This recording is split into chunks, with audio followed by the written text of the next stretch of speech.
Aujourd'hui, l'intervenant, ce sera Thomas Guerne qui va nous parler des stats avancées. Thomas est quelqu'un dont j'ai découvert le travail sur Twitter cette année, heu, m'a déjà fait bénéficier de son travail pour des joueuses avec lesquelles je travaillais. C'est un travail très intéressant. Je pense qu'il a pas mal de choses intéressantes à nous faire à partager, et notamment des choses qui seront pratiques et que tout le monde pourra utiliser au maximum dans son club. Voilà, Thomas, je te laisse la parole. C'est parti. Merci Karim. D'abord, merci de m'avoir invité pour ce clinique, pour parler des stats avancées, un domaine qui me plaît particulièrement. Du coup, par rapport à ça, je vais vous faire glisser quelques petites slides. J'en ai quelques-unes sous la main. Alors évidemment, tout sera disponible après, après l'intervention. Donc pour ceux qui veulent me contacter, d'abord, donc il y a le site internet, donc togiball.com, sur lequel il y a quelques articles que j'ai pu mettre récemment à jour avec le confinement. L'adresse mail togi.ball@gmail.com pour me contacter si jamais il y a quoi que ce soit par rapport à l'intervention ou même pour n'importe quelle autre demande. Donc la présentation aujourd'hui, ça va être assez simple. Je vais faire une petite intro pour parler de mon parcours basket. Ensuite, on va parler du raisonnement possession par possession, les four factors, sur lequel je reviendrai derrière, et puis comment utiliser ces stats-là pour son équipe, quel que soit le niveau, et puis enfin un petit tour des stats individuelles. Alors au niveau de la présentation, vous avez les numéros de diapo qui sont à gauche. Donc si jamais vous avez des questions, j'essaierai d'y répondre au fur et à mesure, mais pour que ce soit plus pratique, n'hésitez pas à mettre le numéro de la diapo dans la question, comme ça je pourrais revenir dessus et pouvoir répondre du mieux possible. Donc mon parcours basket, en tant que joueur, en tant que coach, c'est rapide, c'est rien. J'ai jamais fait de basket en club, j'ai jamais coaché. En fait, le parcours basket, moi, pour ma part, il est souvent lié aux médias de manière globale. Donc, dans un premier temps, là, je l'ai pas mentionné quand j'étais à Orléans, en étant pigiste pour la République du Centre, à faire des live textes de matchs d'Orléans Loiret Basket en Pro A. Et puis après, donc plus tard, en arrivant sur Cholet, j'ai été pigiste pour West France, donc c'est pas journaliste, je suis juste pigiste. Pareil aussi, à couvrir les matchs de Pro A de Cholet et les matchs des espoirs. Et en fait, le fait d'être pigiste m'a permis de mettre un petit peu le pied dans le monde du basket. Et c'est aussi un point très important parce qu'en fait, c'est à partir de la fin de la saison 2016-2017 où je trouvais que je perdais en pertinence dans mes interventions auprès des joueurs, des coachs, etc., que je voulais trouver un moyen de gagner en pertinence et en crédibilité lorsque je m'adressais aux coachs, aux entraîneurs, etc. Donc du coup, je m'étais penché sur le fait de trouver des stats avancées pour le basket français. Le problème, c'est que j'ai rien trouvé à ce moment-là. Donc, à l'été 2017, j'ai commencé à démarrer un petit fichier Excel vide, à prendre un livre qui est absolument recommandé, donc Basketball on Paper de Dean Oliver. Je reviendrai dessus. Et donc, après l'avoir lu une fois, deux fois, trois fois, et puis en commençant à me pencher sur les différents sites de la LNB, donc j'ai commencé à regrouper les stats de Pro A et de Pro Espoir. Donc petit à petit, la base a commencé à s'alimenter, j'ai commencé à avoir des choses assez intéressantes. Et du coup, en mars 2018, j'ai présenté ce que je faisais à Sylvain Delorme, qui était donc à ce moment-là le coach des espoirs de Cholet Basket, qui était très réceptif à tout ce que j'avais pu faire de mon côté. Et en fait, on est parti d'un accord en se disant, bon, bah, avec tes stats, en fait, je veux bien que tu prépares le trophée du futur au niveau du scouting stat. Donc c'est ce que j'ai fait sur mai 2018. Donc ça a été beaucoup de travail puisque ça a été le décryptage de stats des 8 équipes, que ce soit d'un point de vue individuel ou collectif.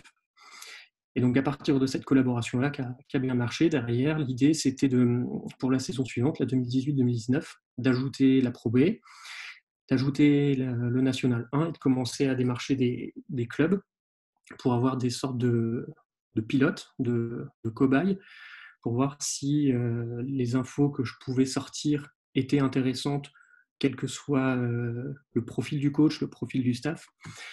Et donc, du coup, ça a été notamment avec Brissac, avec Morgane Belnou et Quentin qui m'ont beaucoup aidé aussi au départ, avec Thomas Drouot à Orléans qui m'a énormément aidé par rapport à ses retours, avec Germain Castano.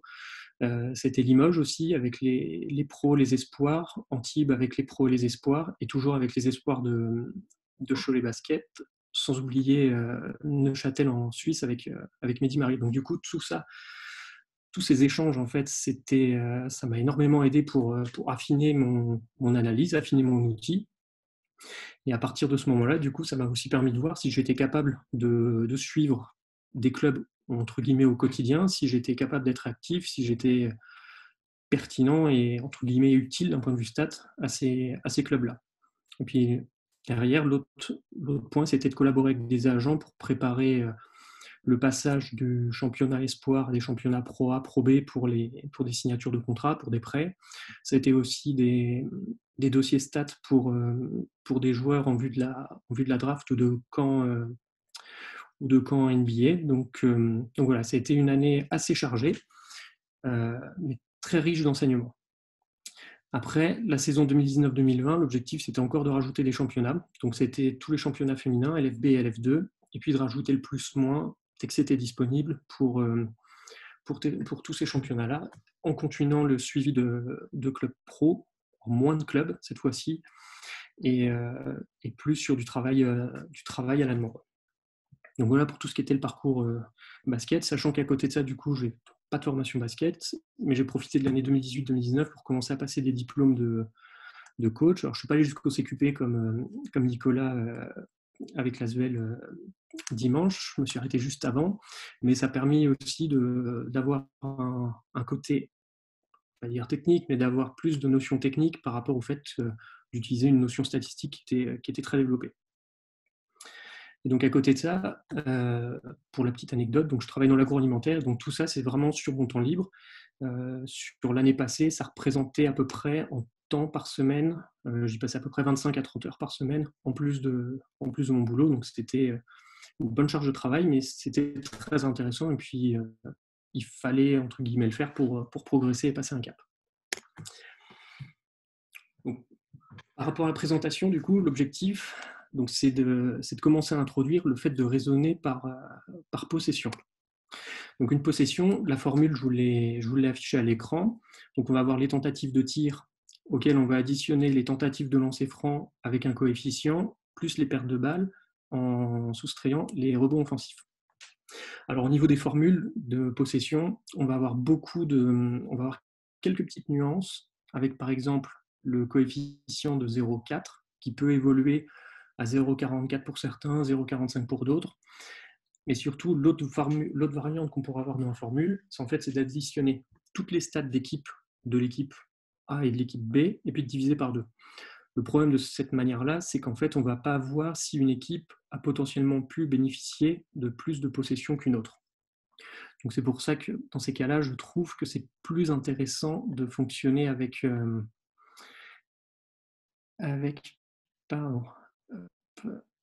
c'est plus intéressant de fonctionner avec une possession. Voilà. Donc en fait, l'intérêt de raisonner par possession, c'est, comme je dis, je vais souvent me répéter par rapport à ça, c'est qu'en fait, on va pouvoir comparer ce qui est comparable. À l'heure actuelle, quand on parle d'une équipe, quand on parle de la meilleure attaque de JP League, dont la plupart des exemples seront tirés, on va penser à meilleure attaque, c'est l'équipe qui va marquer le plus de points sur un match. La meilleure défense, c'est l'équipe qui encaisse le moins de points par match. Et la meilleure équipe au global, ça va être celle qui aura le plus grand écart entre les points marqués et les points inscrits. Sauf que c'est pas forcément le cas, puisque par exemple, quand on va raisonner sur une possession, donc là l'exemple de l'attaque, on va avoir plusieurs biais qui vont entrer en compte. Si l'équipe joue avec un rythme très élevé, et bien forcément, elle aura plus de chances de marquer de points. Si on a des prolongations, si on a des prolongations, on va forcément avoir plus de points qui vont être inscrits. Donc une équipe comme Boulogne-Levallois qui a joué 3 prolongations, comme une équipe comme l'Asvel qui en a joué une, forcément le nombre de points par match va augmenter. Donc du coup, quand on raisonne à la possession, et ben au final, ce qu'on pouvait considérer comme la meilleure attaque du championnat, Boulogne, avec 90 points par match, Et ben, au final, il s'avère être que c'est la 5e attaque du championnat parce qu'en fait, Boulogne joue sur un rythme extrêmement élevé, le rythme le plus élevé de Jeep Elite. Et à l'inverse, des attaques comme Dijon, Monaco, Lasvel se retrouvent dans le top 3 parce qu'elles vont avoir un rythme qui est extrêmement faible, aux alentours de 71 possessions pour Lasvel et 72 pour Monaco et Dijon. Sachant que pour la petite anecdote, donc Asvel, Monaco, Dijon, c'est 15e, 16e et 17e rythme de Jeep Elite, et au final, on les retrouve aux 3 premiers du championnat. Là, penser que jouer lentement est la clé du succès, c'est pas forcément le cas, puisque Gravelines est l'équipe qui joue le plus lentement du championnat, et on connaît leur situation. Alors, je vais juste revenir à la slide 5, sur la formule avec la question de Maxime qui demande quels paramètres sont pris en compte pour que le coefficient varie. En fait, le coefficient, il va varier selon le ratio, et ça, c'est des calculs qui sont faits sur plusieurs saisons et sur plusieurs années, par rapport au nombre de lancers francs que tu vas avoir pour une tentative de tir. C'est-à-dire que, par exemple, si tu vas avoir une faute qui va être... si tu vas avoir une faute sifflée qui va te donner 2 lancers francs, si tu vas avoir une faute sifflée après un tir qui va te donner le panier accordé plus la faute, c'est pour ça qu'on varie aux alentours de 0,4, parce qu'on va situer entre les 2 lancers francs qu'on peut t'accorder, le lancer franc qu'on va t'accorder après une faute, ou parfois le lancer franc de la faute technique. Donc en moyenne, pour une tentative de tir, tu peux retrouver 0,4 tentatives de lancer franc. Et après, le coefficient va varier selon les ligues, et là, selon les manières d'arbitrer, selon les règlements, mais là, c'est un débat qui est un petit peu plus compliqué. De manière globale, pour la formule simple, c'est de considérer le 0,4 lancer franc en coefficient. Ensuite, pour revenir sur nos slides, quand on va s'intéresser à la défense, pareil, je trouve que la défense est encore plus intéressant que l'attaque au final par rapport aux chiffres. C'est-à-dire qu'on va avoir ici les plus mauvaises défenses du championnat. Donc avec Roanne, la plus mauvaise défense à 88 points encaissés par match, Chalon-sur-5 à 85,5, Orléans, et ainsi de suite. Sauf que là, les différences entre le nombre de points encaissés par match et l'efficacité défensive sont beaucoup plus traîtres. C'est-à-dire que Boulogne, en soi, c'est 87 points encaissés par match. On peut se dire que c'est l'une des 3 plus mauvaises défenses du championnat. Sauf que comme on va ajuster au rythme qui est très élevé de 78 possessions par match pour les Metropolitans, on va se retrouver avec Boulogne qui va être au final la 5e meilleure défense du championnat. Sauf que sur le papier, tout le monde va passer à côté. Et tout le monde va dire que Boulogne, c'est une équipe tout pour l'attaque, mais ce n'est pas forcément le cas. C'est pareil aussi pour Orléans ou pour Chalon-Reims, dont on va penser que les défenses sont moins bonnes que ce qu'elles sont réellement, alors qu'en réalité, elles sont à des places qui sont assez acceptables. Et enfin, dernier point, c'est sur l'impact global, avec du coup le net rating, qui va être la différence entre l'efficacité offensive sur 100 possessions, donc l'offensive rating, et en soustrayant le nombre de points encaissés pour 100 possessions, donc le defensive rating. Et donc là, du coup, pareil, on va retrouver un peu plus de vérité sur ces indicateurs-là, puisque Monaco, Lasvel et Dijon dominent ce championnat, dominent cette catégorie-là, et on va les retrouver pareil dans le top 3 au niveau du net rating. On va juste avoir des équipes comme Nanterre qui va se retrouver à la 6e place, contrairement à la 4e place au niveau du nombre de points par match, et la JL et Boulogne qui vont se retrouver 4e et 5e.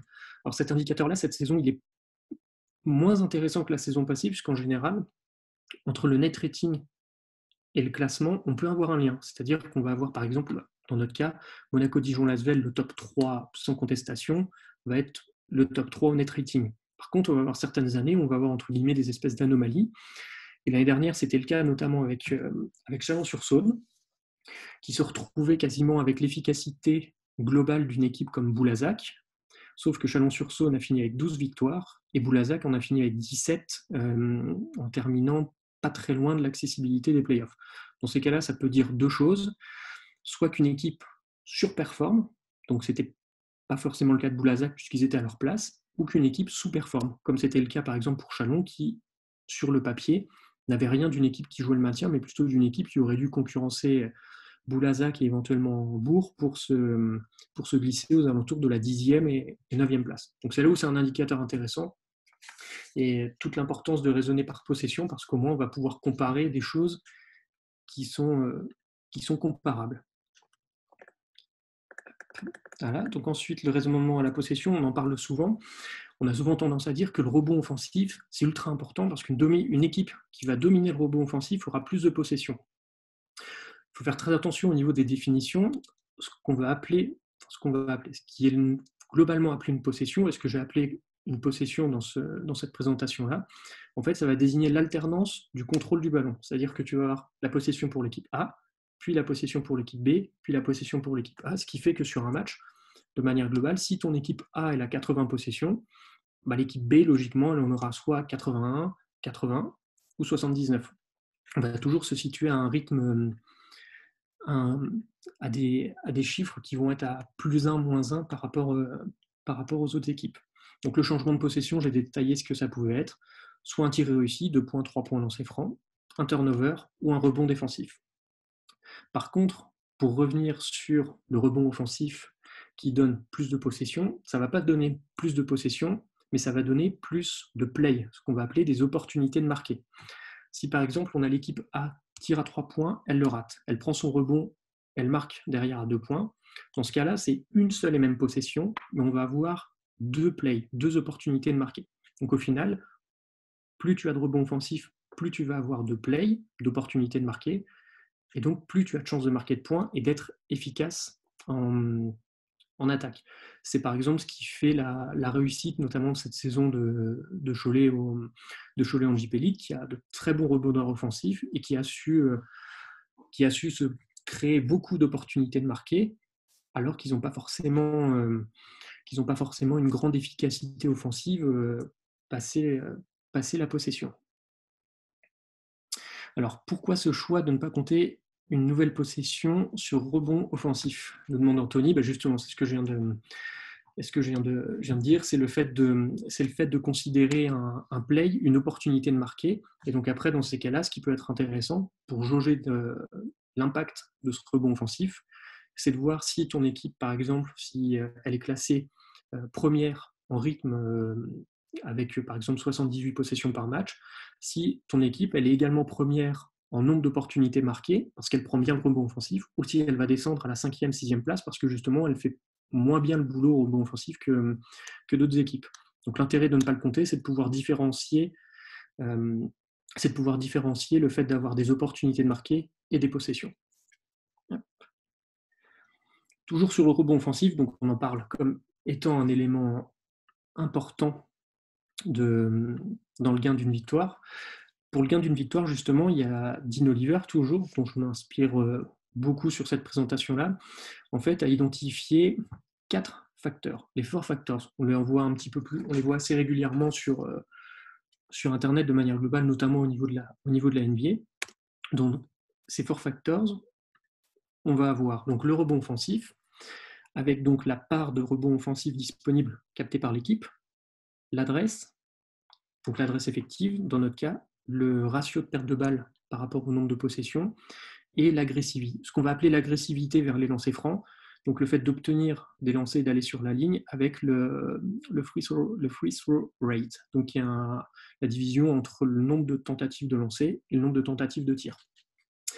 Alors ces éléments-là, Dean Oliver ne les a pas inventés pour le plaisir. Il a étudié toutes les feuilles de stats de la NBA entre les années 98 et 2002, et après il a fait différents tableaux, différents scénarios pour voir quels étaient les éléments qui ressortaient le plus entre une équipe victorieuse, entre l'équipe qui a gagné et l'équipe qui a perdu. Et de manière globale, c'est quelque chose qu'on peut constater aussi sur le championnat français.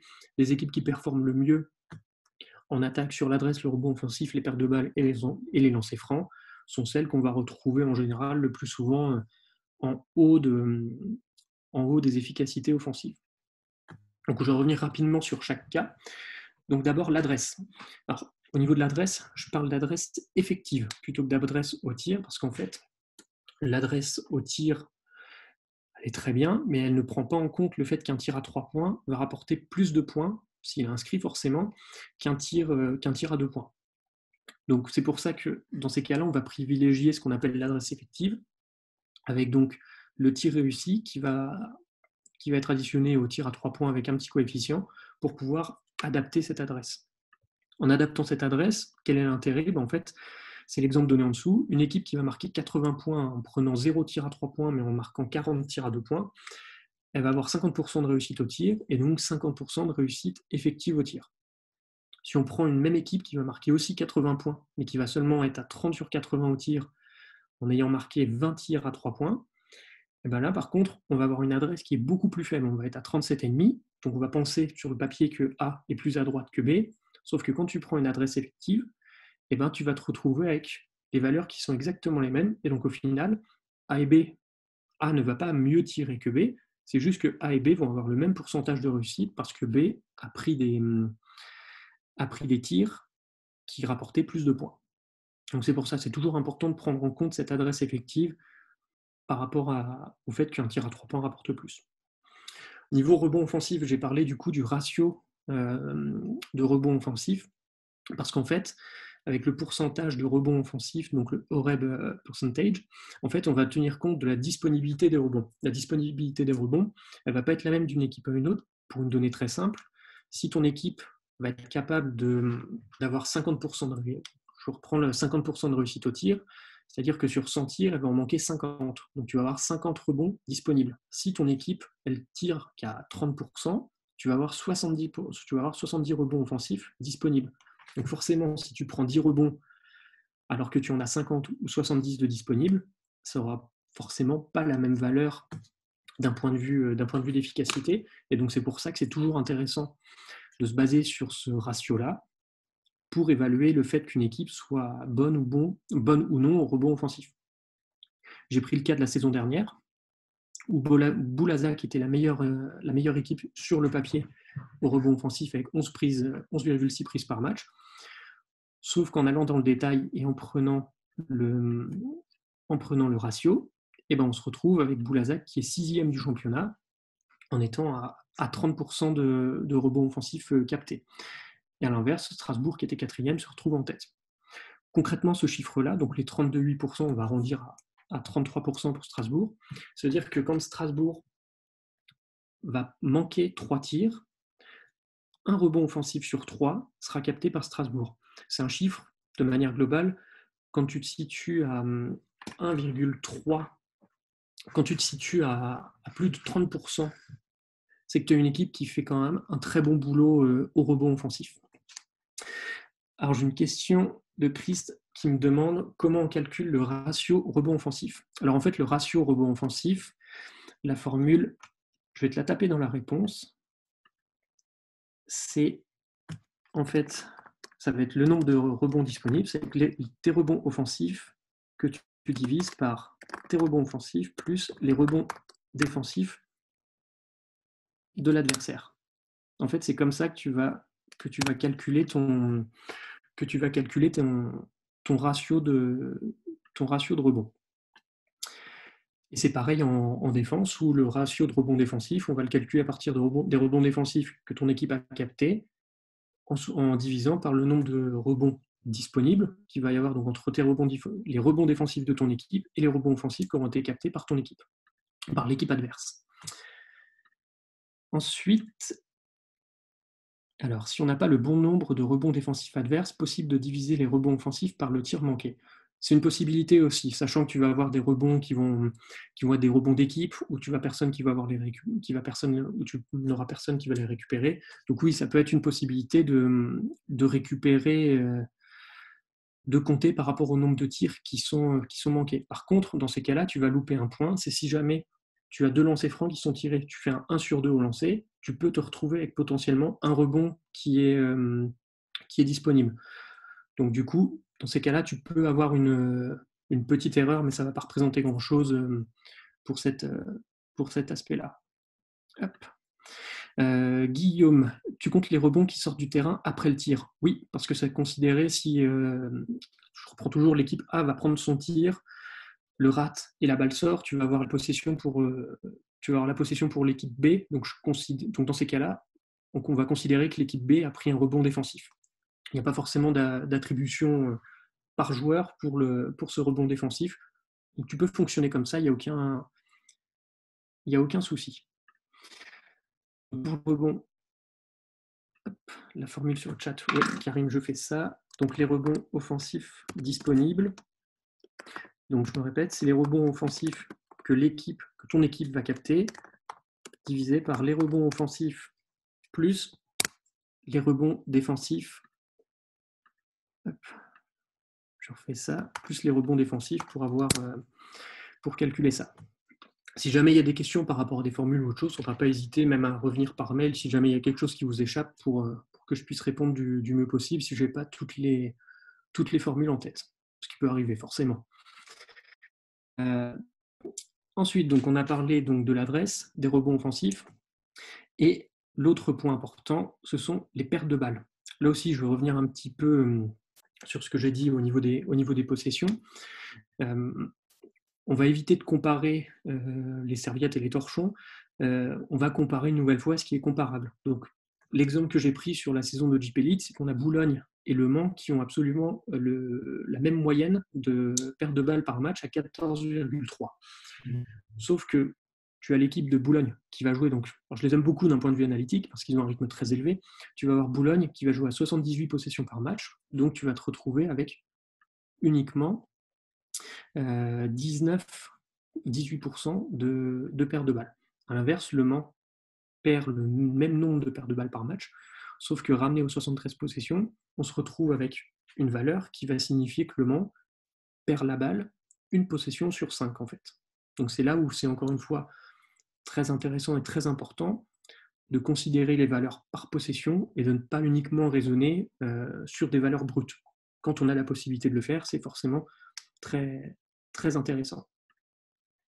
Enfin, dernier point, alors qui est un petit peu plus particulier, parce que peut-être un peu moins concret par rapport aux 3 autres cas précédents, c'est le ratio de lancer franc. Le ratio de lancer franc, du coup, on a 2 versions qui vont exister. Donc, c'est de manière globale, celle que j'utilise, c'est les tentatives de tir, les tentatives de lancer franc divisées par les tentatives de tir.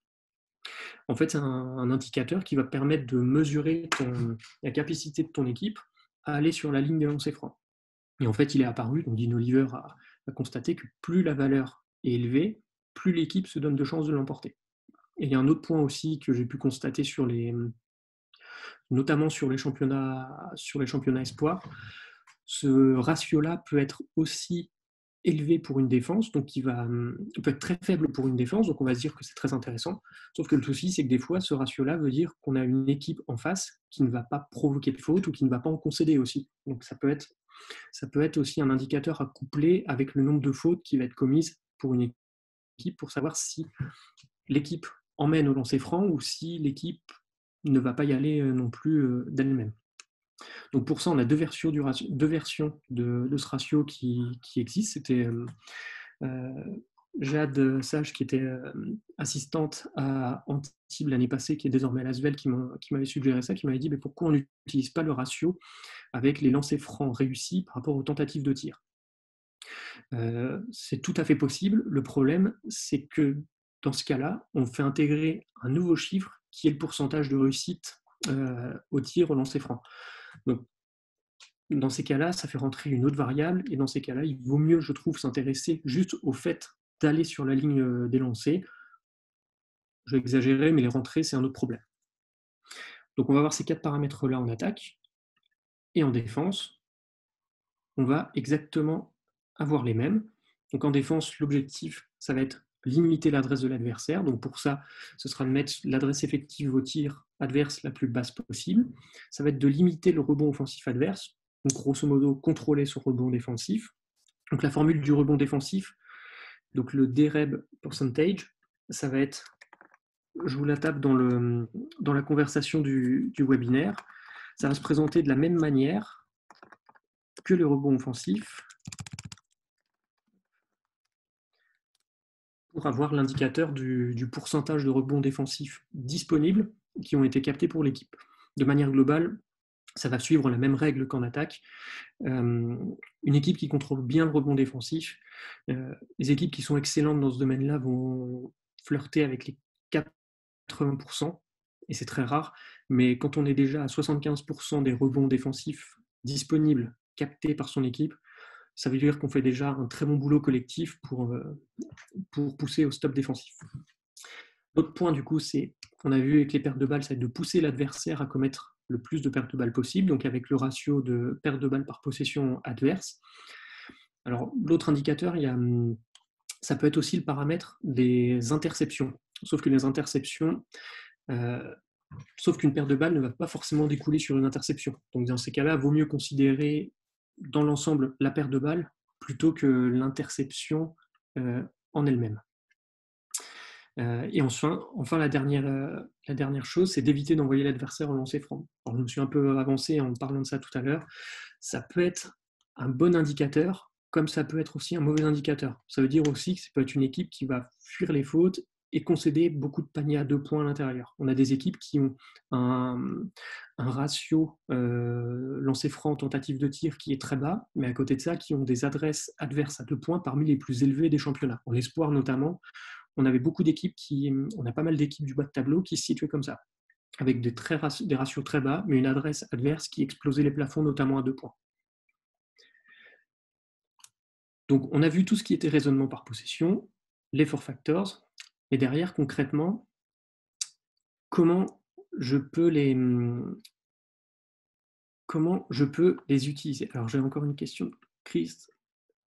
Alors, sur OREB, le DDREB, c'est... Je réponds en même temps, je m'excuse. C'est le rebond défensif adverse. Voilà. Ce sera peut-être plus clair comme ça. Donc oui, la question derrière tout ça, c'est comment je l'utilise en tant que coach, en tant que manager, notamment dans les cas où on a la chance d'avoir des feuilles de stats. Alors, c'est extrêmement compliqué, mais il y a une chose qui est surtout à ne pas oublier, c'est que tout ce qui est scouting stat, ça ne s'oppose pas au scouting vidéo et à l'œil, comme beaucoup ont pu le faire par le passé, comme on voit souvent Charles Barkley en NBA se moquer du fait que les analytics ne veulent rien dire et sont des choses de geek. Il est libre de penser. L'intérêt, c'est que vraiment, ces deux outils-là sont extrêmement complémentaires. Pourquoi ? Parce qu'en fait, une stat va pouvoir parfois, je vais y arriver, décrire un élément vidéo qui est difficile à exprimer. On le verra plus tard, mais avec les estimations stats qu'on est capable de faire à partir d'une feuille de stats, on peut décrire l'agressivité d'une équipe. C'est-à-dire qu'on va avoir des possessions, on va avoir un nombre total de possessions, on va aussi avoir un nombre de possessions sur lesquelles l'équipe adverse ou sur laquelle ton équipe va marquer au moins un point, que ce soit à lancer, un tir à 2 points ou à 3 points. Mais en fait, l'agressivité d'une équipe, on va peut-être le voir à la vidéo, mais on va peut-être pas être capable on va peut-être pas être capable non plus de pouvoir l'exprimer. En fait, on a une stat qui peut exprimer le fait que l'équipe, je dis une bêtise, mais que par exemple Chalon-sur-Saône va être capable de marquer sur une possession sur 2 ou dans 60% des possessions des cas, et donc il faudra être très vigilant sur l'agressivité offensive, etc. Et à l'inverse, la vidéo, ça peut permettre de mettre en lumière ce que des stats ne peuvent pas faire d'elles-mêmes, puisque à mon niveau, je n'ai pas accès à tout ce qui est... Je travaille juste à partir des feuilles de stats qui sont disponibles. Donc, c'est-à-dire que tout ce qui est efficacité d'un joueur sur un pick and roll, sur du post-up ou sur certaines situations de jeu, je ne vais pas forcément les avoir. Et il y a certaines vidéos qui vont en parler beaucoup mieux que moi. Il y a certains logiciels et systèmes comme Synergy ou Instat qui vont être beaucoup plus à même de le faire. Et un travail sur la vidéo en complément de stats, il est parfaitement complémentaire. Je reviens, il y a une question de Maxime Sévron qui m'a fait passer mon diplôme, qui a été dans le jury pour faire passer mon diplôme d'animateur, donc d'initiateur. Donc, bonjour à toi Maxime. Les possessions, tirs tentés plus balles perdues, plus, donc là un coefficient de 0,44 en lancer franc, c'est aussi valable. C'est à l'heure actuelle, moi c'est le coefficient que j'utilise. Le 0,4 est le plus courant de manière globale sur le web et ailleurs, mais le 0,44 est, bon, à mon avis, le plus pertinent pour le basket français dans l'ensemble. Donc je reviens sur l'utilisation pour l'équipe. De manière globale, quand on veut utiliser des stats, il faut toujours raisonner. Et c'est quelque chose que j'avais raisonné de manière globale dans mes études en agroalimentaire. C'est là où les deux se recoupent. C'est qu'en fait, il faut d'abord partir d'un raisonnement macro, donc au plus gros, c'est-à-dire connaître son championnat, pour aller ensuite au raisonnement micro. Donc d'abord, on va connaître son championnat, quelle est l'efficacité des équipes en GP Elite, par exemple, si le championnat si la possession a une valeur de 1,11 points, est-ce que moi, en étant en défense à 1,09, est-ce que je suis bien, pas bien? Est-ce que si en attaque, je suis à 1,22, je suis le champion du monde? C'est pour ça, ça permet de se situer. Après, connaître son adversaire, son équipe, c'est de pouvoir se comparer. Comment, par exemple, je reprends un exemple, comment Cholet va se situer par rapport à Chalon-Reims sur le rythme de jeu, sur l'efficacité offensive, défensive, sur le nombre d'opportunités de jeu, sur l'impact au rebond offensif, etc. C'est de pouvoir mieux se situer par rapport à son adversaire. Et ensuite, à partir du moment où tu as fait toute cette photographie-là, tu vas pouvoir zoomer d'un cran supplémentaire en détaillant les forces et les faiblesses à exploiter pour le match à venir ou pour l'échéance à venir. Donc ce qui est intéressant avec ce scouting stat, c'est qu'en termes de temps, et donc par rapport au fait que ce soit compatible avec la vidéo, c'est que ça peut se faire en même temps que la vidéo, ça peut se faire avant la vidéo, et ça peut se faire après la vidéo. On peut le faire n'importe quand, ce scouting stat. Si on veut le faire une ou deux journées en amont par rapport à un adversaire, eh ben on peut le faire 2 journées en amont. Si les stats, il y aura juste une petite mise à jour à faire avec le dernier match qui s'est joué. Si on veut les faire la veille pour le lendemain, on peut parfaitement les faire aussi. Donc c'est là où c'est très intéressant, c'est qu'il n'y a pas forcément trop de limites temporelles, notamment quand tu avances dans le championnat où ton nombre de matchs fait que tes valeurs ne vont pas forcément changer de la première à la 12e place, par exemple, d'un vendredi ou d'un samedi à l'autre. Donc l'utilisation au niveau de l'équipe, ce qui est très important et ce qui est à savoir, c'est que ce que je raconte, c'est que c'est en fait l'utilisation, elle va être complètement différente d'une personne à une autre. Pour avoir bossé avec des personnes qui ont des sensibilités complètement différentes, il y en a certains, il va leur falloir seulement 3, 4 valeurs, pas plus, pour lesquelles retenir leur attention. Et il y en a d'autres, si je pouvais leur écrire une encyclopédie de leur équipe et de l'équipe adverse, ils seraient preneurs et ils seraient demandeurs. L'intérêt, c'est de savoir cibler de manière globale et de comprendre l'approche qu'on attend de ces statistiques et de ce qu'on veut. Parce qu'en fait, le souci, c'est qu'avec toutes ces stats, là, je parle seulement des stats collectives, c'est que ça peut vite devenir une usine à gaz, et juste à partir d'une feuille de stats pour des stats d'équipe, j'ai regardé, je peux avoir jusqu'à 35 données supplémentaires par rapport aux feuilles de stats, juste en ayant les stats collectives. Donc, on en a parlé, il y a l'efficacité, il y a le rythme, il y a l'adresse, mais derrière, une fois qu'on a les possessions, on peut s'intéresser aux tendances de jeu sur les tirs à 2 points, 3 points par possession, sur les interceptions, le pourcentage de tirs que l'équipe adverse va contrer. Donc c'est extrêmement vaste. Et en fait, l'utilisation que chaque personne va en avoir, ça va dépendre de son passé, que ce soit scolaire, basket ou autre, et puis aussi la manière dont on peut intégrer ces chiffres-là dans son travail au quotidien. Alors, une question d'Anthony qui me demande si est-ce que tu t'es rapproché de la LNB pour intégrer pour en intégrer dans la feuille de stats directement. Oui, mais je n'ai pas eu de nouvelles. Donc, la LNB s'était intéressée à ce que je faisais, notamment au niveau Pro A, Pro B et Espoir, sachant qu'ils travaillaient eux aussi sur une solution de leur côté pour pouvoir aller plus loin dans les stats sur leur site internet directement. A priori, ça devait avancer cette saison, c'est ce qu'ils m'avaient dit, mais après, j'ai pas eu d'infos supplémentaires et j'ai rien vu de plus sur leur site internet.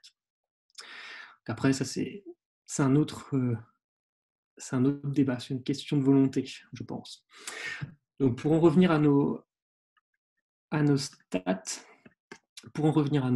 donc le piège, comme je disais avec nos 35 stats, c'est de tomber dans un catalogue de chiffres, et le risque, c'est que ce soit incompréhensible, parce que ça ne va pas forcément nous parler, ça va être impertinent parce que ça ne voudra rien dire entre notre agressivité offensive, l'agressivité des lancers francs, enfin, et au final, ce qu'on va faire, c'est qu'on va perdre en compréhension, on va perdre en pertinence, et on va surtout perdre du temps dans la préparation d'un match. Sachant que, à l'heure actuelle, je parle au niveau des staffs de la N1 jusqu'à la Pro A et de la LF2 à la LFB, les staffs sont pas forcément très staffés. Et perdre du temps sur ce genre de choses-là, c'est peut-être la dernière chose qu'on veut avoir, plutôt que de perdre 2 heures sur des stats qu'on aurait pu faire sur de la vidéo et peut-être trouver quelque chose supplémentaire de plus pertinent. Donc c'est pour ça, d'un point de vue stat, moi je pars toujours du principe, quand je fais un rapport de scouting stat pour une équipe, c'est quels sont les critères qui peuvent me donner le plus de chances de l'emporter. Et ça, en fait, c'est une question que je ne me posais pas forcément au départ et qui m'a été posée lorsque j'avais pu échanger avec Orléans la saison dernière ou avec Mehdi Marie en Suisse la saison passée. En fait, les stats sont intéressantes, mais concrètement, si je joue telle équipe, qu'est-ce qu'il faut pas faire, mais qu'est-ce qu'il faut appuyer pour se donner le plus de chances. Sachant que ce sont juste des recommandations et qu'après, si le ressenti visuel est différent, il n'y a pas de problème pour aller à l'encontre ou pour confirmer ce qui peut être dit par les chiffres. Hop. Donc, de manière globale, ma méthodologie de raisonnement, en fait, c'est du coup, dans un premier temps, quand je compare deux équipes, et quand je compare ce qui fait gagner une équipe ou non, je vais m'intéresser d'abord, comme je disais, au macro, donc c'est-à-dire le nombre de possessions lors des défaites, lors des victoires. Ensuite, les seuils d'efficacité en attaque et en défense. On va avoir par exemple une équipe qui va marquer 1,10 points par possession quand elle gagne et qui va en marquer 0,8 quand elle perd avec une efficacité défensive similaire. On va savoir que c'est l'attaque qui est la grande variable de ce point-là. Si on sait que l'attaque est la grande variable, on va essayer de voir dans quel secteur ça le sera. Donc pour ça, on va creuser un petit peu plus loin. On va aller dans les four factors. Est-ce que cette baisse d'efficacité, elle est due à l'adresse? Est-ce qu'elle est due au rebond offensif? Est-ce qu'elle est due aux pertes de balles? Ou est-ce qu'elle est due au lancer franc? Et à partir de ce moment-là, selon les résultats que je peux identifier, derrière, je vais m'intéresser aux proportions de tirs, savoir si l'équipe prend plus de tirs à 2 points ou à 3 points par exemple, si elle va avoir un pourcentage de réussite qui va varier du tout au tout. Cette saison, l'exemple le plus frappant que j'avais, c'était Rohan en Jeep Elite, qui, lorsque la chorale perdait, était à 25% de réussite au tir, à 3 points. Et par contre, quand la chorale gagnait, ils étaient à 45% de réussite au tir.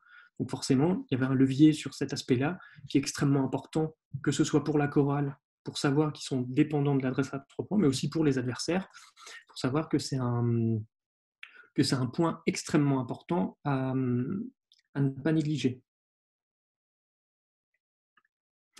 Alors, ensuite, l'utilisation. Alors, j'ai une question d'Anthony qui dit: étant donné que les équipes avec qui tu as bossé sont souvent utilisateurs de Synergy Instat, au final, tu leur apportes ton interprétation.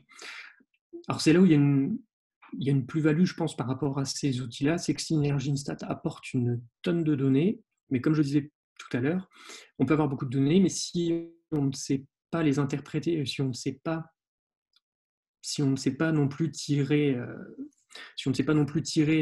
une plus-value de ces outils-là, au final, avoir une stat et synergie, c'est peut-être pas forcément très intéressant d'un point de vue de stat. Pour un point de vue vidéo, ça, il n'y a absolument rien à redire, mais pour un point de vue stat, c'est clair qu'il est, moi, à mon avis, essentiel de savoir comprendre les stats, de savoir de quoi on parle, et d'avoir quelqu'un qui est compétent sur ce sujet pour pouvoir aller plus loin et pouvoir optimiser au mieux l'outil stat et l'outil vidéo. Parce que optimiser l'outil stat, on n'imagine pas le temps que ça peut faire gagner quand on a une série de playoffs, quand on a une série de 3 ou 4 matchs en 10 jours.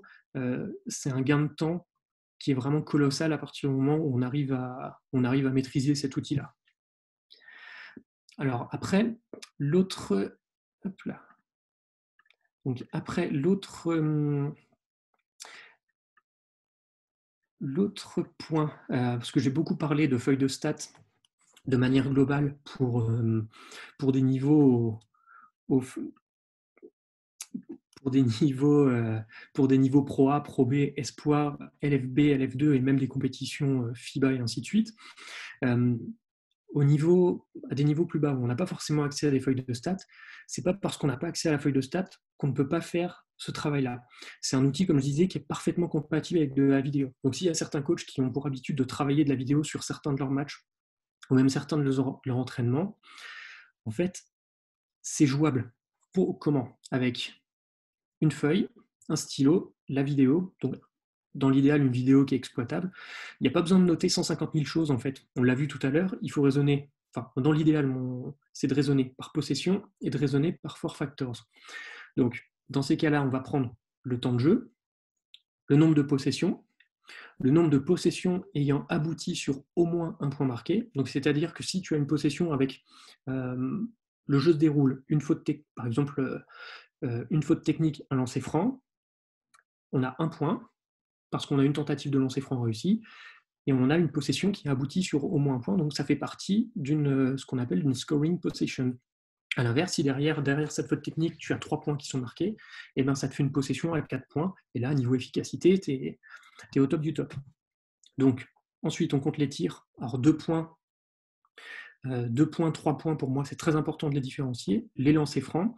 Après, s'il y a possibilité de distinguer les 2 points intérieurs et extérieurs, c'est jamais idiot de le faire, parce qu'au final, les 2 points intérieurs et 2 points extérieurs, on a une différence de réussite qui est assez importante, et même par rapport au tir à 3 points, des matchs que j'ai étudiés justement en faisant ce système-là, je me suis rendu compte qu'au final, il valait mieux, je n'invente rien, mais qu'un tir extérieur était la pire des choses à tenter, à moins qu'on ait des joueurs qui soient extrêmement adroits. Pardon.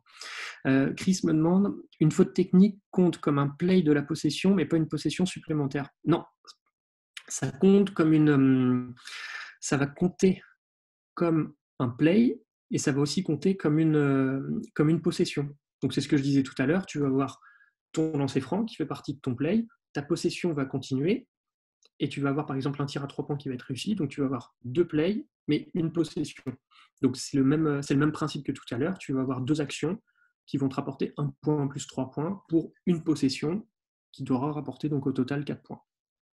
Donc l'exemple derrière de feuille, alors je vous ai mis un exemple, ou même encore mieux, c'est de s'intéresser aux rotations, c'est de partir avec une colonne sur son équipe en question, l'équipe, par exemple, son équipe A avec ses 5 titulaires, l'équipe B si on a envie d'étudier les rotations adverses, mais ça, de manière globale, c'est pas forcément ce qui est le plus important, je pense. Ça veut dire de se retaper le match au moins 2 fois, et je suis pas sûr que ce soit forcément très utile.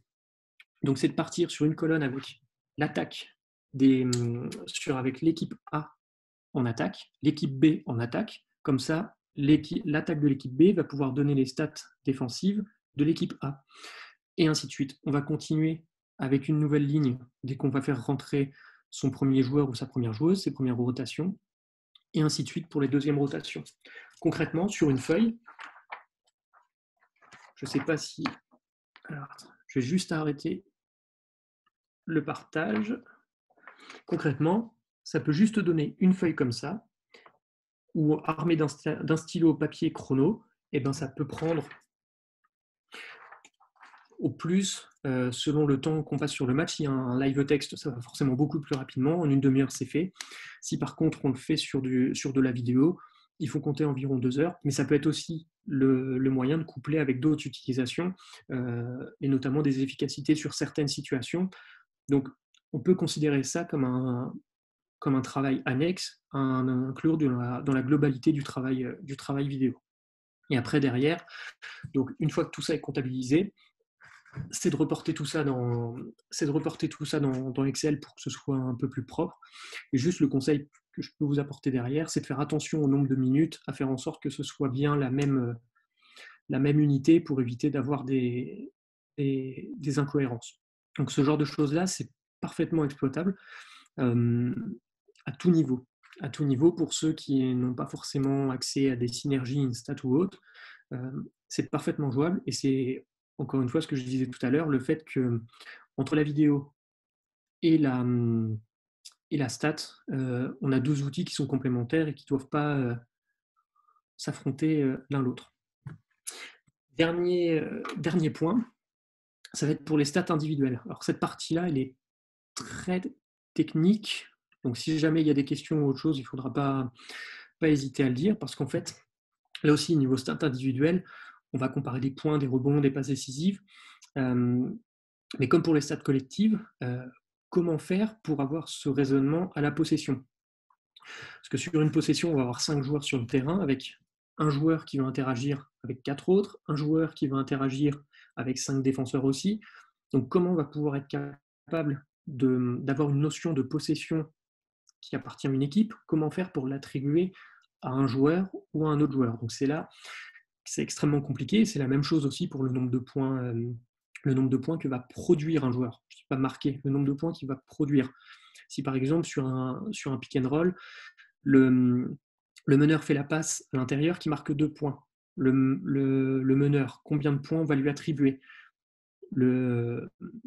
L'intérieur, combien de points on va lui attribuer, sachant qu'il a mis 2 points, mais sur ces 2 points, quelle part de responsabilité du meneur, quelle part de responsabilité à l'ailier ou à l'intérieur qui s'est mis dans le corner pour écarter la défense. Donc il y a tous ces éléments-là qui sont extrêmement compliqués dans la notion de possession et donc dans la notion de production de points.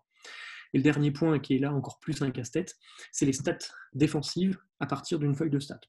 Donc je vais y revenir rapidement là-dessus pour expliquer notamment comment certains articles du site ont été faits. Alors avant ça, il y a une question. Il a une question en rapport avec les interceptions. Attribues-tu un ballon gagné interception lors de l'entre-deux? Alors lors de l'entre-deux, si par exemple l'équipe A avait la possession avant l'entre-deux et qu'elle garde la possession, je considère ça comme une continuité. Par contre, si c'est l'équipe B qui la récupère, je considérais ça comme un turnover de l'équipe A, donc comme une perte de balle. Parce que l'interception dans ces cas-là, dans le cas de la petite feuille que j'avais montrée, sera plus simple sur le tableau précédent, pour moi, l'interception, c'est quelque chose qui n'est pas forcément... c'était en début de match. En début de match, tu comptes la première possession, tu comptes la première équipe qui a la balle. Si c'est l'équipe A qui a la balle, ta première possession, elle sera pour l'équipe A. Et là, la deuxième pour l'équipe B, et ainsi de suite. Mais ça ne comptera pas comme une interception d'une équipe ou d'une autre. À ce moment-là, c'est juste le début normal du match. Donc pour en revenir à nos stats individuelles, comment déterminer la notion de possession individuelle? Alors en fait, une possession individuelle, ça va se décomposer de 2 blocs. Tu auras donc la possession, ce qu'on va appeler la scoring possession, qui va être donc la partie qui va rapporter au moins un point à ton équipe. Donc pour ça, il y a la part de réussite au tir, comme on disait, sur l'intérieur qui marque son panier, la part de passe décisive, avec le meneur qui va faire sa part de passe décisive, la part de lancer franc, si jamais le joueur arrive à s'en procurer. Et tout ça va être pondéré par le rebond offensif qui va avoir un impact sur le fait d'avoir une possession entre guillemets marquante ou non. Alors tous ces calculs-là, c'est Basketball on Paper avec Dean Oliver, qui a eu assez de stagiaires, d'énergie, de temps pour en arriver à ces chiffres-là, et depuis, qui n'ont été pas ou peu contestés de manière globale.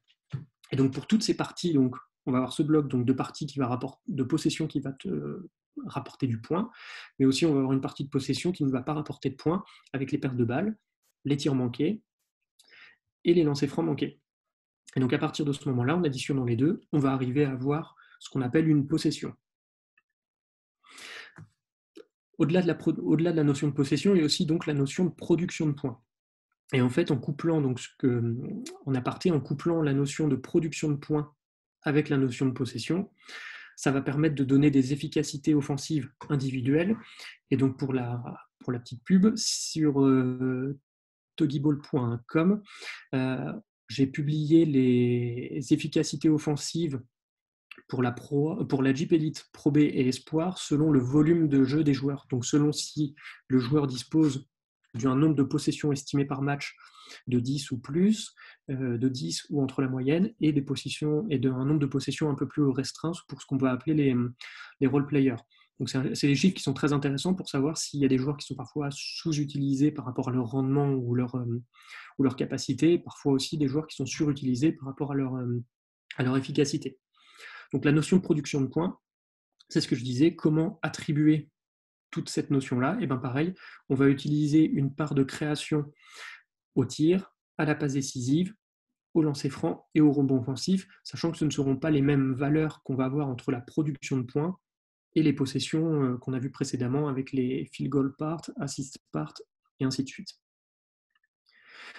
Ensuite, donc, comme je disais, à partir du moment où on a cette notion de possession et de production de points, on va avoir déjà 3 types de données. Donc, on avait vu précédemment donc, la possession qui est la somme des deux carrés, la somme des deux blocs blancs. On va avoir aussi les scoring possession, du coup, puisqu'on l'aura calculé, le nombre de points produits. Et en fait, l'intérêt, c'est que déjà à partir de ces 3 données-là, on va pouvoir déjà calculer l'efficacité offensive, donc le nombre de points produits par le joueur sur 100 possessions qui lui sont estimées, l'agressivité offensive individuelle, qui est un outil qui est très intéressant. C'est donc le nombre de possessions sur lequel le joueur a marqué ou fait marquer un point au moins par rapport à son nombre de possessions estimées. C'est un outil qui est très intéressant et qui est très concret, parce qu'en fait, si, imaginons, j'ai dans le championnat de France Isaiah Cordinier qui a un 50% d'agressivité, je dis un chiffre au hasard, ça veut dire qu'une possession sur deux, il va être en mesure de créer au moins un point pour son équipe. Donc c'est là où c'est un chiffre intéressant, notamment sur des intérieurs qui vont avoir tendance à avoir des agressivités plus élevées que des joueurs extérieurs. Enfin, on peut avoir aussi le volume de jeu, puisque si on a calculé le nombre de possessions du joueur et le nombre de possessions de l'équipe, on va pouvoir faire un ratio.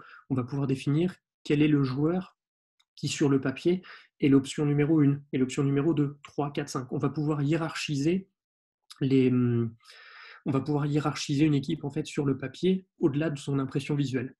Et puis après, derrière, on va pouvoir aussi avoir tout ce qui est tendance offensive, avec le nombre de passes décisives réalisées par possession, le nombre de pertes de balles aussi par possession, qui est un outil très intéressant, notamment dans l'aspect individuel pour faire progresser un joueur. C'est très intéressant de voir ce genre de données-là. Et puis après, tout ce qui est tendance de tir, avec le nombre de tentatives de tir à 3 points ramenées par possession ou de lancer franc, pour aussi avoir une sorte d'indicateur sur l'agressivité du joueur. Voilà. Ensuite, les stats défensives individuelles. Donc ça, c'est ce que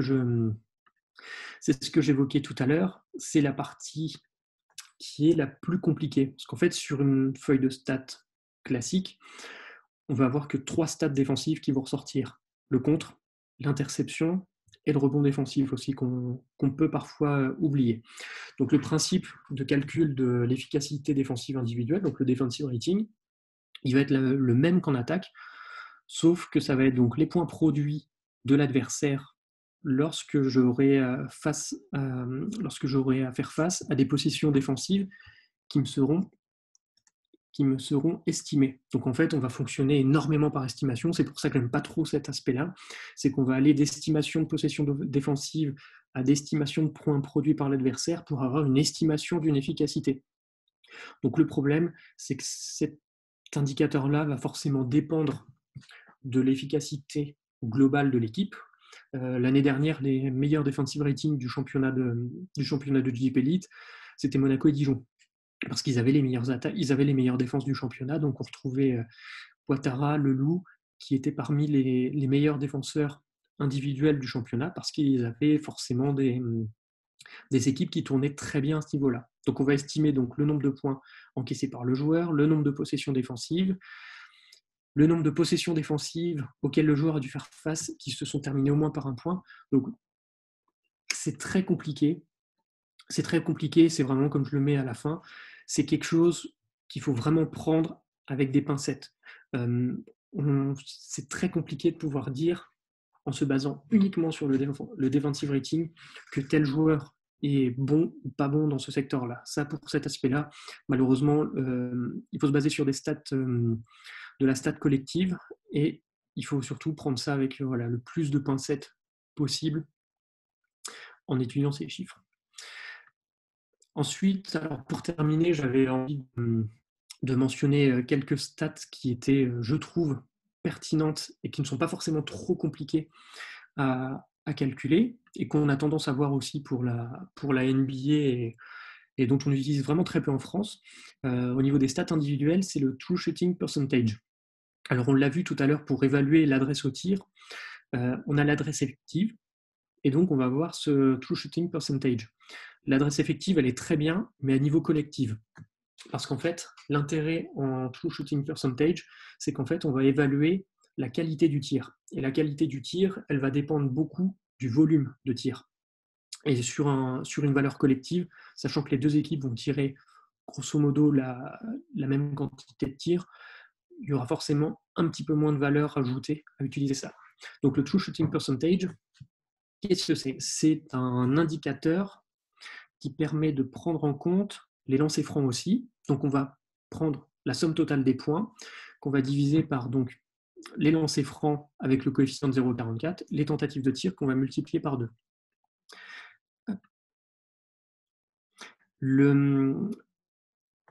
L'intérêt du coup, c'est qu'on va mesurer la qualité du tir, on va prendre en compte le nombre de lancers francs et donc l'agressivité. Et l'intérêt, c'est que derrière cette valeur-là, elle peut découler sur ce qu'on appelle le points per shot attempt. Grosso modo, si un joueur prend un tir, combien de points ça va rapporter. Donc pour avoir ce calcul-là, c'est très facile. Il faut juste multiplier par 2 la formule du true shooting percentage. Et donc, moi, j'aime beaucoup cette stat-là parce que c'est très parlant. Et donc, à titre d'info, en JP Elite, la valeur moyenne du tir, elle est de 1,168 points. Et ça concorde en quelque sorte avec avec notre ratio tout à l'heure, où je disais qu'une possession en JP Elite rapportait 1,12 points environ. Et ben on retrouve à peu près notre valeur du point par tir. Alors. Une question de Franck Salière. Le duel gagné par le défenseur ou l'attaquant ne serait-il pas un meilleur indicateur de son efficacité? Je suis complètement d'accord là-dessus. Le souci, c'est que le problème, c'est qu'on n'a pas ça sur une feuille de stats. On ne sait pas si un joueur a gagné ou non son duel à partir d'une feuille de stats. Moi, le principal souci pour une stat défensive, c'est qu'on a une feuille de stats qui est mal foutu sur ce côté-là du terrain et qui fait qu'on ne peut pas avoir ce genre d'indicateur. Et là, pour un indicateur comme ça, j'en reviens toujours à la même chose, mais c'est quasiment la vidéo qui peut seule te déterminer ça. Et encore, parce que le duel, si c'est qui te gagne ton duel, quelle part du duel remporté par l'intérieur ou l'extérieur, il y a aussi beaucoup de questions qui sont à prendre en considération, Franck. Alors Corentin, est-ce possible et intéressant de coupler les stats individuelles d'un joueur par rapport à son vis-à-vis pour éventuellement cibler un joueur lors de la phase retour du championnat? Oui. C'est très intéressant pour faire un comparatif. C'est très intéressant aussi si tu as eu un match lors de la phase aller et que tu as un match lors de la phase retour, de reprendre les stats du match aller en ayant de la stat avancée, en ayant eu du recul sur la performance du joueur pour pouvoir intégrer ce genre de données-là. Donc oui, c'est une très bonne chose parce qu'en fait, l'intérêt de fonctionner comme ça, et c'est ce qui est le plus important et ce qui est à retenir de cette intervention, il n'y a qu'une seule chose à retenir, c'est que c'est ça, c'est que c'est une question de contexte, principalement lorsque tu utilises tes stats. C'est de savoir si par exemple ta joueuse ou ton joueur qui performe bien, est-ce qu'il performe bien dans une bonne équipe, dans une moins bonne équipe. Il y a toujours un contexte qui est à remettre dans la globalité, que ce soit à titre individuel ou collectif. Donc oui, c'est possible et c'est intéressant de coupler les deux. Une question de Chris. Peux-tu revenir sur les stats indiv en attaque, les scoring possession? Ça demande d'observer seulement le joueur sur l'ensemble du match. Alors, ce que je n'ai pas précisé pour cet aspect-là, donc sur cette diapo, c'est qu'en fait, cette partie-là, elle ne peut se faire qu'à partir des feuilles de stats. Donc pour ça, il faut avoir les paires de balles, il faut avoir les passes décisives, et tout ce qu'on peut avoir sur une feuille de stats classique, donc les tirs, tout ce qui est stats de tir, 2 points, 3 points lancés francs, tout ce qui est stats de rebond offensif, uniquement, il n'y a pas besoin du rebond défensif, les passes décisives, interception et le nombre de points marqués. À partir de ce moment-là, tu peux, et via des calculs très alambiqués et compliqués, tu peux estimer ton nombre de possessions. Mais le travail de possession individuelle sans feuille de stats classique est assez périlleux de manière globale. Alors, Quentin, que je salue, me demande si est-ce que tu prends en compte aussi dans une stat que beaucoup de coachs regardent le plus-moins. Oui, c'est une stat que je trouve... Alors, qui est pareil, c'est une stat qui est très intéressante, mais ce qu'il faut toujours avoir en tête, c'est que sur ta stat de plus-moins, tu vas avoir pour un joueur un plus-moins qui va différencier selon tes 4 joueurs qui sont à côté et selon tes 5 joueurs qui seront en face. Si tu mets un titulaire face à 5 remplaçants, je dis une bêtise et je grossis le trait, tu vas forcément gonfler le plus-moins de ce joueur-là qui sera peut-être retrouvé au bon moment, au bon endroit par rapport à d'autres. Par contre, c'est intéressant, oui, parce que si dans ton plus-moins, tu vois que par exemple, tu as 3-4 joueurs qui ressortent très fortement sur le plus-moins de ton équipe, je prends un exemple de cette saison, mais l'exemple de Cholet où tu avais par exemple à un moment du championnat Chris Horton, Abdoulaye Ndoye et Mike Stockton qui avaient les 3 des plus-moins les plus élevés de leur équipe et même du championnat, eh ben, tu peux avoir une petite idée comme quoi ces 3 joueurs ensemble peuvent te causer beaucoup plus de dégâts que lorsque tu en as, par exemple, 2 sur 3 ou 1 sur 3. Donc oui, c'est très intéressant, mais il faut toujours avoir l'idée toujours de replacer dans le contexte et de replacer dans l'environnement pour utiliser ça, parce que individuellement, un plus-moins ne veut pas forcément dire grand-chose à mes yeux. Alors, une question de Baila. Les stats individuelles. Comment calcules-tu le nombre de possessions d'un joueur? Eh ben, avec tous ces éléments-là, avec la part de réussite au tir, la part dans les passes décisives, de lancer franc, le tout pondéré par le rebond offensif, et puis l'inverse les possessions qui ne sont pas marquées. Mais là, au niveau des formules, elles sont disponibles sur le net, elles sont disponibles forcément dans le bouquin de Dean Oliver. Et par contre, à titre indicatif, pour avoir ces formules-là, du coup, c'est quasiment, quand je parlais de 35 colonnes, pour arriver à ces calculs-là, il faut compter une dizaine de calculs à peu près avant d'arriver à ton calcul final de possession. Donc c'est pour ça que je ne suis pas rentré dans les détails, parce que c'est extrêmement compliqué à, estimer de manière globale. Au niveau de, je reprends toujours Baila ta question, et au niveau de l'évaluation, ta formule pour calculer l'évaluation individuelle. Eh ben, tu me fais une très belle transition pour la dernière diapo.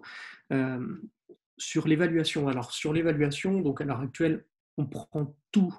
En fait, on prend un gros saladier, on met tout dedans. Tout ce qui est bon, on additionne. Tout ce qui n'est pas bon, on le soustrait. Le problème, c'est que en fonctionnant ainsi, je trouve que l'évolution, au niveau de l'évaluation individuelle, qui est la diapo d'après, au niveau de l'évaluation individuelle, c'est inéquitable, parce qu'on va forcément comparer un joueur qui va prendre 10 rebonds avec un joueur qui va faire 5 passes décisives et 2 paires de balles. Donc forcément, ce joueur-là va être désavantagé. Donc pour moi, l'évaluation, c'est un outil intéressant uniquement quand on compare ce qui est comparable. Je reviens toujours à ce point-là, mais pour comparer l'évaluation, si tu la compares entre, je reprends l'exemple, si tu compares l'évaluation de Chris Horton et de Mike Stockton, pour moi, ça ne veut rien dire, parce qu'on va comparer un joueur qui prend 10 rebonds par match avec un joueur qui va faire 6 passes décisives. C'est trop abstrait. Par contre, si tu veux comparer Chris Horton avec Shikoku, là, c'est intéressant d'utiliser l'évaluation. Si tu veux comparer 2 meneurs équivalents aussi, en termes de temps de jeu équivalent, puisque ton évaluation va dépendre de ça, là aussi, c'est intéressant de prendre en compte 2 profils similaires. Par contre, si tu veux comparer 2 joueurs avec une évaluation individuelle, dans ces cas-là, ce que je peux conseiller, c'est d'utiliser le Game Score, qui est une formule qui a été développée par John Hollinger, qui est l'ancien monsieur stat d'ESPN, qui est passé par les Memphis Grizzlies ensuite, qui lui, du coup, dans sa formule, avait pondéré les rebonds offensifs en leur donnant plus de valeur, qui avait pondéré les rebonds défensifs en leur donnant un petit peu moins de valeur aussi, donc, et en donnant un peu plus de valeur aux passes décisives et en réduisant la valeur d'une paire de balles. En fait, en faisant comme ça te permettait de niveler l'impact du rebond, l'impact positif du rebond sur ton évaluation, et ça te permettait aussi de niveler l'impact négatif d'être, entre guillemets, meneur et d'avoir des pertes de balles et éventuellement une plus mauvaise adresse au tir ou d'autres aspects pouvant apporter du négatif. Donc c'est ça, au niveau de ta question, je ne sais pas si j'ai répondu, mais de manière globale, l'évaluation collective j'y reviendrai après, mais évaluation individuelle, si c'est comparer deux joueurs à temps de jeu similaire, à poste similaire, c'est intéressant. Autrement, c'est pas la peine de, autrement, c'est pas la peine de se tabler là-dessus et plutôt privilégier donc le game score, qui est une formule que vous pouvez trouver sur basketball-référence.com et qui sera par contre, je pense, beaucoup plus intéressante. Pour revenir à mon évaluation, et après je vais pouvoir continuer à reprendre beaucoup de vos questions, l'évaluation collective, j'ai une sainte horreur de l'évaluation collective. Pourquoi? Parce qu'en fait, elle est sans intérêt, tout le monde ne parle que de l'évaluation. « Oh, mon équipe, elle était à 105, elle était à 130, elle était… » On se regarde tous le nombril en comparant l'évaluation, sauf que ça n'a absolument aucun intérêt. On l'a vu tout à l'heure, ce qui fait gagner un match, c'est pas d'avoir une évaluation de 100 ou de 80, parce que cette année, à titre d'information, on a 10% des matchs de Pro A qui ont été remportés par une équipe qui avait une évaluation inférieure à son adversaire. Donc, c'est pas forcément à considérer. Par contre, parce qu'on va prendre en compte, voilà, comme je disais, des paramètres qui sont non déterminants pour le gain d'un match. Une passe décisive, un contre, une interception, que l'équipe en ait réalisé 10, 20 ou 30, ça ne changera rien ou presque. Par contre, quitte à regarder une feuille de stats à la fin du match, pour moi, il faut essayer d'aller au plus près des four factors. Et donc, quitte à comparer deux équipes, à la sortie du match, la feuille en main, ou avec sa vidéo, c'est de comparer l'adresse au tir, même si on n'a pas une adresse effective, mais ça donne déjà un premier indicateur. Le nombre de tentatives de lancer franc, entre une équipe qui va en avoir 12 et l'autre 25, on peut se douter de quel côté peut pencher la balance. De regarder aussi le nombre de rebonds offensifs, même si là aussi on parle encore de chiffres bruts, et le nombre de pertes de balles. Sachant que le nombre de pertes de balles sur un match, le comparer directement à chaud à la sortie d'un match, c'est pas une mauvaise idée, puisque vous sortez d'un match où tu vas avoir ton équipe A qui aura eu 80 possessions, enfin 79 possessions, et ton équipe B qui en aura eu 78. Donc si tu as 9 pertes de balles à 22, forcément, ce sera parlant parce que tu auras déjà le nombre de possessions qui sera impliqué. Donc voilà pour ce qui était de l'intervention. Je crois que j'avais une dernière petite diapo où, grosso modo, c'était toutes mes recommandations. Donc, en livre, j'en ai parlé et c'est ce qui a beaucoup inspiré mon travail et la conception de ma base de données. Donc, c'est, je ne sais pas si vous le voyez, Basketball on Paper de Dean Oliver. Alors, c'est un livre qui est très intéressant. Il est très pointu, très technique. On en avait parlé avec Karim avant le début de l'intervention. Il y a des chapitres qui sont très intéressants et qui sont très applicables à tous les niveaux pour notamment scouter possession par possession avec juste, comme je disais, une feuille, un stylo et un système de notes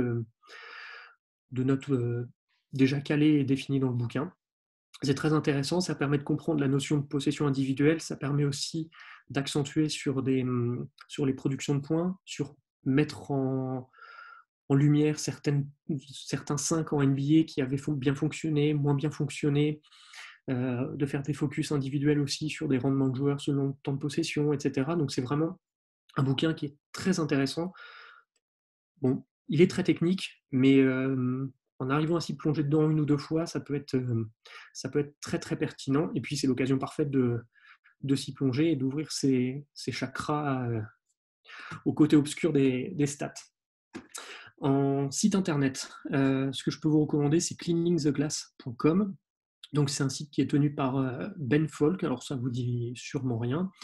Il est passé par les Sixers du temps de Sam Hinkie, de la reconstruction où ils avaient réussi à piocher des joueurs qui étaient passés sous les radars comme Robert Covington, qui avait drafté Joel Embiid, etc.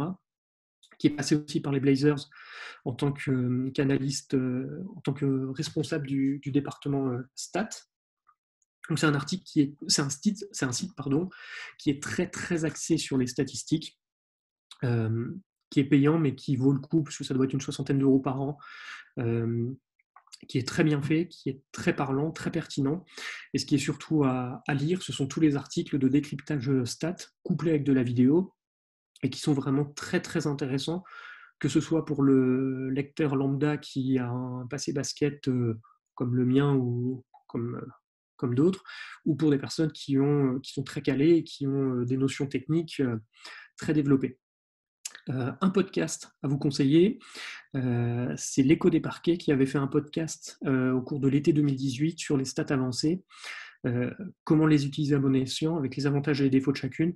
Ils reviennent très en longueur là-dessus, ils sont très très bons aussi sur ces aspects-là. Donc s'il y a un podcast à écouter là-dessus, c'est celui-là. Et puis l'avantage qu'il a, c'est qu'il est en français, donc ce sera un peu plus compréhensible. Et puis pour une partie divertissement, le conseil que je peux vous apporter, c'est de regarder Moneyball, qui est le film basé sur l'histoire des Oakland Athletics, qui est une équipe de baseball à petit budget, avec une masse salariale très réduite, et qui avait réussi à chatouiller les plus gros en raisonnant d'une manière complètement inverse.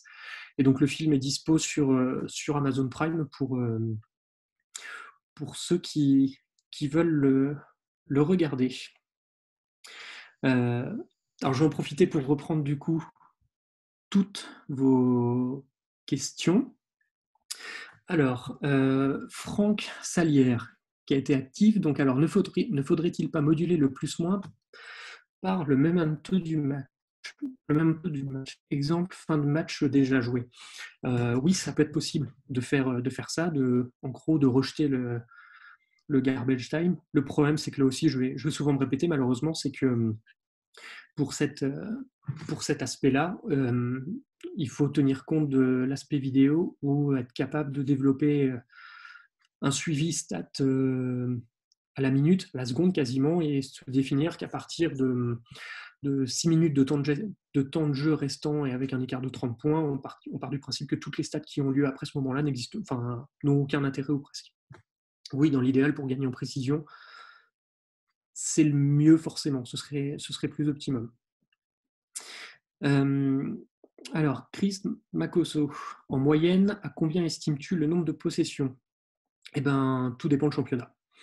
Tout dépend de championnat. En JP League, tu vas être plutôt sur des moyennes à 74. Sur des championnats de Pro B, tu vas être aussi sur ces environs-là, aux alentours de 74 à 75 possessions par match. Le championnat espoir.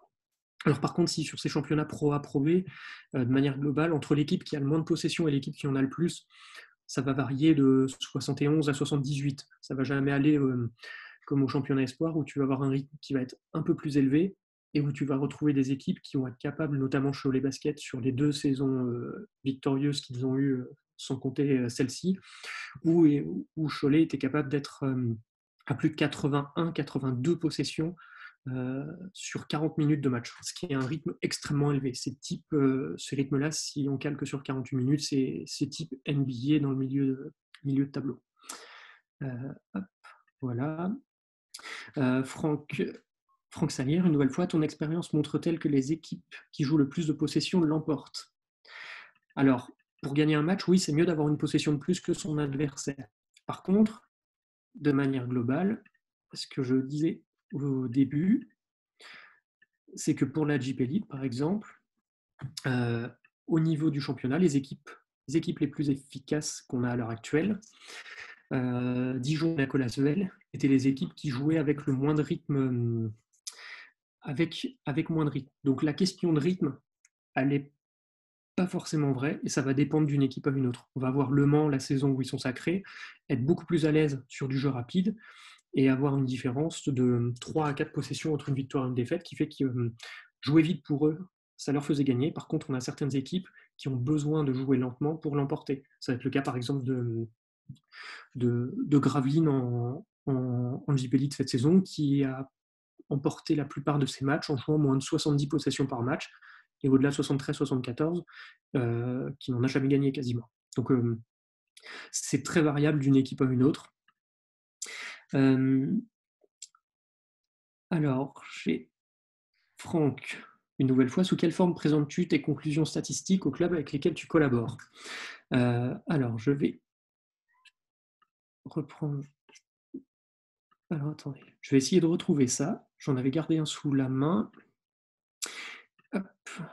En attendant, tu as Anthony qui demande si tu as développé un outil de récupération des données ou est-ce que tu fais un peu comme tout le monde, est-ce que tu utilises le copier-coller?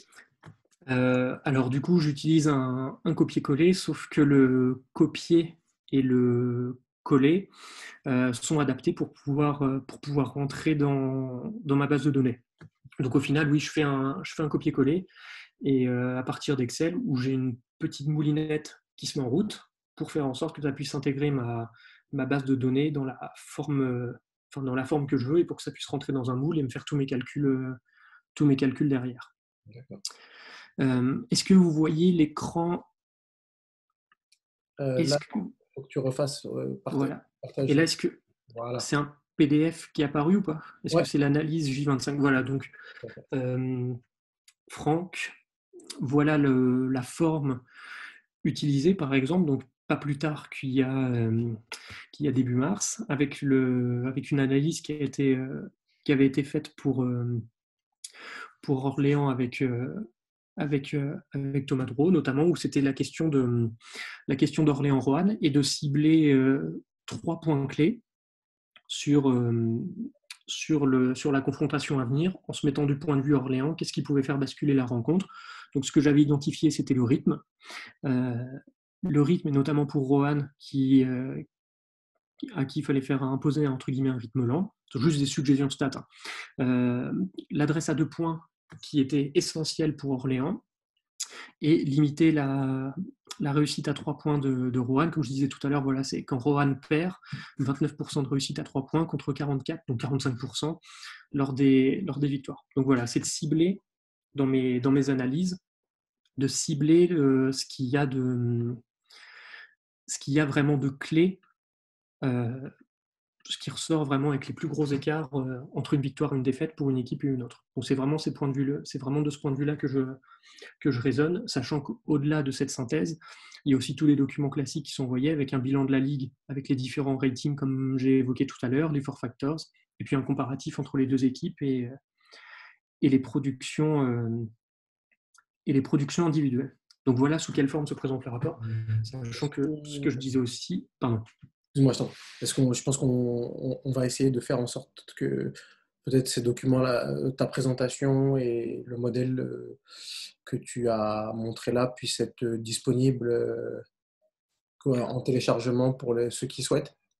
Oui, la présentation, il n'y a pas de souci. Après, pour tout ce qui est documents, Ou un modèle. j'aurai un autre modèle à faire partager. Là-dessus, il y a pas de souci. Mais oui, il y a possibilité de laisser évidemment tout ça à disposition. Donc voilà, sachant que pour en revenir au rapport et à ces scouting stats, comme je disais, ça dépend des personnes et ça dépend de l'interlocuteur, forcément, puisque certains vont être beaucoup plus sensibles à certaines formes de rapport que par rapport à d'autres. Donc voilà, là aussi, c'est quelque chose qui est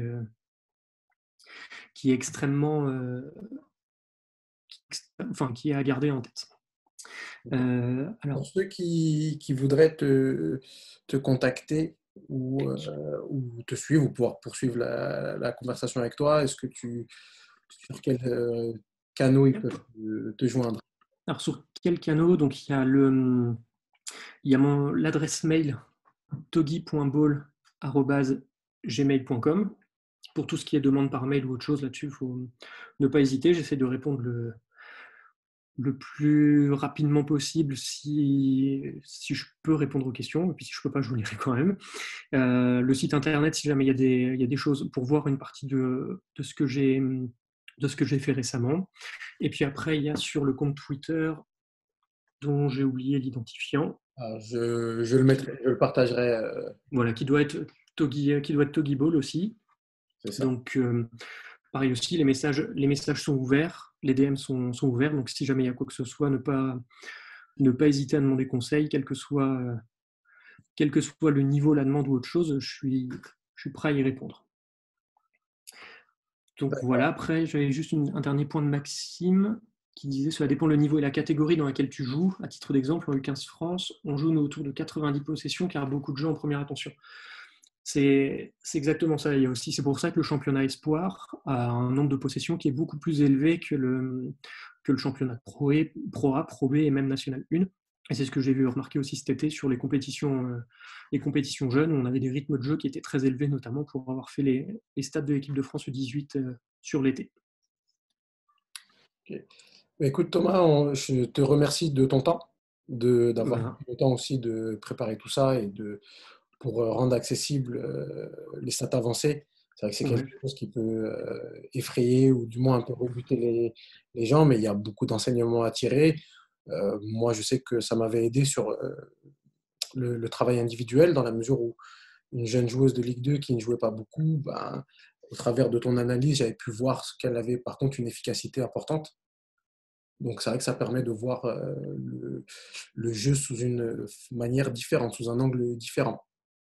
Oui, non, mais exactement. Ça permet de remettre certaines choses en perspective, et même avec certains coachs, notamment avec Franck Kunsch et pour les espoirs de Limoges l'an passé, on avait remarqué qu'un jeune cadet, quand il jouait avec enfin, qu'un cadet qui jouait avec les espoirs avait un impact qui était bien plus important que ce qu'on pouvait imaginer et qui ressortait extrêmement bien dans les stats, que ce soit dans de l'efficacité au rebond ou au tir. Donc c'est vraiment un point intéressant, ça permet d'ouvrir les yeux sur des choses qu'on peut louper et on continuera d'en louper, que ce soit à travers de la vidéo, de l'œil ou de la stat, forcément. Exactement. Bah, écoute, je te remercie. Pour vous, les autres, les participants, je vous donne rendez-vous demain. Donc, ce sera Mehdi Marie qui sera notre intervenant, toujours à la même heure, à 17h. Je viens de pouvoir vous préciser le thème. Ce sera l'utilisation des écrans non porteurs. Donc, voilà, je vous dis rendez-vous demain à la même heure. Prenez soin de vous. Et encore une fois, merci Thomas pour ton intervention. Merci Karim de m'avoir invité, et puis merci à tous pour avoir suivi et pour avoir posé autant de questions.